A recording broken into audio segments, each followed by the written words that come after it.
আমরা ওইদিকে যেরকম নিত্য 31 যেরকম একটা প্রোগ্রাম থাকে সবার, তো সেরকম আমাদেরও প্রোগ্রাম ছিল। আমি 14 নম্বর ওয়ার্ডে তালপুকুরের বাসিন্দা, তো আমি সেই হিসেবে আমাদের দুটি দাদা এসেছিল, আমি তাদেরকে বাড়ি নামিয়ে আমি জাস্ট বাড়ি ফিরবো, সেই সময় আমার এক খুব ক্লোজ লোকের ফোন আসে। তো আমি সেই ফোন শুনে যাই তার সাথে দেখা করতে। আমি দেখা করতে যাওয়ার মাঝখানেই আমি দেখি তাদের সাথে একটা হাতাহাতি হচ্ছে। কোন জায়গায়? এটা হচ্ছে ঠিক আমাদের অটো স্ট্যান্ড, মাগলা দিল্লির অটো স্ট্যান্ড, নন্দলাল মিষ্টির দোকান, যে ঠিক লেভেল ক্রসিং থেকে একটু পেরিয়ে সেইখানটার সামনে। তো যখন হাতাহাতি হয় আমি সেই হাতাহাতি ছাড়াতে যাই, যে কি ব্যাপার হয়েছে আমি তো জানি না, তাদেরকে আমি সরাতে যাই। তো আমাকে দেখুন, আমার অবস্থা বুঝতেই পারছেন, আমাকে তারা মারধর করে, হাতাহাতি হয় এবং আমার ঠোঁট মুখ ফাটিয়ে দেয়। এবং আমার সাথে যে 2-3 জন আমাকে যে ফোন করেছিল তারও খুব গুরুতর আহত হয়। কি দিয়ে আপনাদের মারধর করা হয়? আমাদের বাঁশ দিয়ে মারধর হয়। আমার যেটা বলে মনে হয়, বাঁশ দিয়ে মারার পর আমি ব্লাইন্ড হয়ে গেছিলাম। কে মেরেছে আমি সেটাও জানি না, কিন্তু আমরা খুব জানতে পেরেছি যে তারা লোয়ার পোল সংলগ্ন এরিয়ার লোক। কতজন ছিল আপনাদের এই মারধর? মোটামুটি 7 থেকে 8 জন ছিল। তারা কি বলে মারছিল? তারা কোনো কিছু, তাদের কোনো উদ্দেশ্য ছিল না। তাদের একটা মানে আমাদের হয়তো তাদের মারাটাই তাদের উদ্দেশ্য ছিল। হাতে কোনো অস্ত্র ছিল ওনাদের? অস্ত্র বলতে তাদের আমি কোনো অস্ত্র দেখতে পাইনি। অস্ত্র বলতে তাদের বাঁশ, বাটাম এবং লোহার একটা জিনিস ছিল, সেটা দিয়েই মেরে আমাদের একটা বন্ধু পার্থ নস্কর, সে রঘুনাথপুর গ্রাম পঞ্চায়েতের একজন সদস্য, ঠিক আছে, 10 নম্বর শাখার, তিনি গুরুতর আহত হয়েছেন। তার জন্যই আমরা আরজি কলেজে সে কিছুক্ষণ পর আমরা রাজবাড়ী হসপিটালে তাকে সুস্থতা করেছি। তারপরে আমরা এখন উইকেয়ারে নিয়ে এসেছি। উইকেয়ারে যদি তাদের সুস্থতা না হয়, আমরা সবাই এখানে আছি, তাকে নিয়ে আমরা বেটার জায়গায় বেটার ট্রিটমেন্টের জন্য আজকে রাতেই বেরিয়ে পড়বো।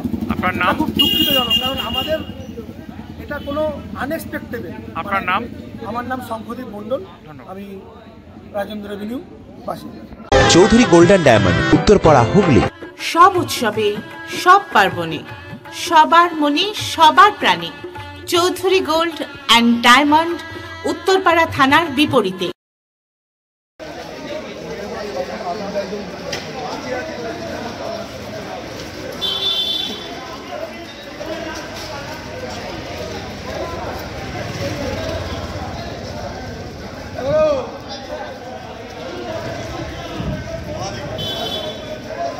আমাদের রঘুনাথপুর পঞ্চায়েত সদস্য পার্থ নস্কর এবং আমাদের তৃণমূল যুব কংগ্রেসের সদস্য শঙ্খদীপ মণ্ডল, সুমন সিং, বিশাল, বিভিন্ন ছেলেদের উপর কেন মারধর, মানে বিষয় হলো আমি বাড়িতে ঢুকতে গিয়ে আমার ফোনটা আসে যে এরকম জায়গায় মারপিট হচ্ছে। আমি তৎক্ষণাৎ বেরিয়ে আসি।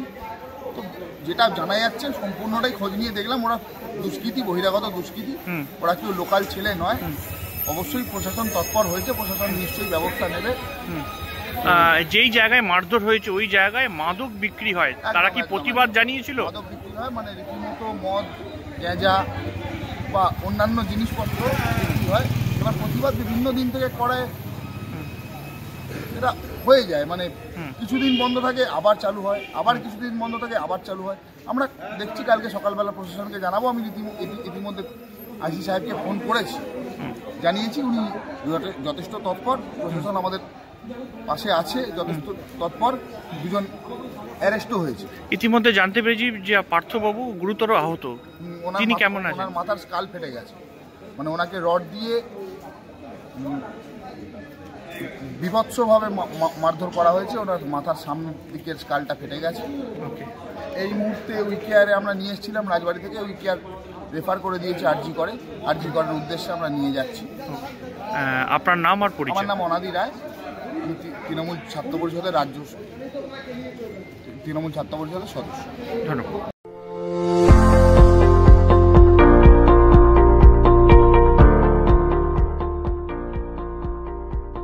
মেডিওয়ালের পক্ষ থেকে সকলকে জানাই সাধারণ আমন্ত্রণ। পেডিক সার্জিক্যাল রেঞ্জে টোটাল রেঞ্জই পাওয়া যায়, যেমন hospital bed, oxygen concentrator, CPAP, BiPAP, তারপর orthopaedic wheelchair, crutch, LS belt, total রেঞ্জই পাওয়া যায় আমার এখানে।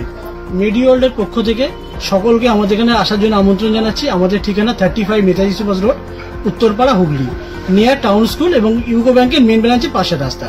এবং আমাদের আরেকটি ব্রাঞ্চ আছে, সেটা বালিবাজারে।